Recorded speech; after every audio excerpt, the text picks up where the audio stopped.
Ողջույն, այժմ կպատրաստեմ սառը սուրճ, շատ թարմեցնող է և շատ համեղ։ Վերցրել եմ այս սուրճը,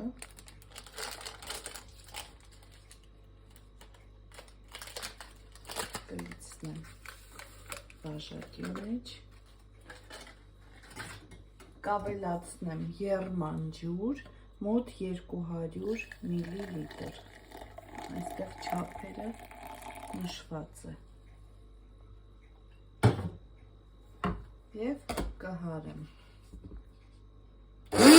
Բաժակի մեջ լցնում ենք պաղպաղակը, 100 գրամ վանիլային պաղպաղակ։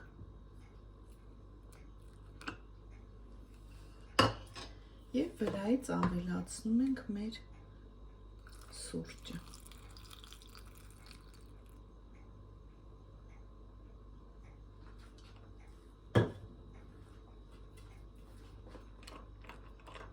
Այսքանը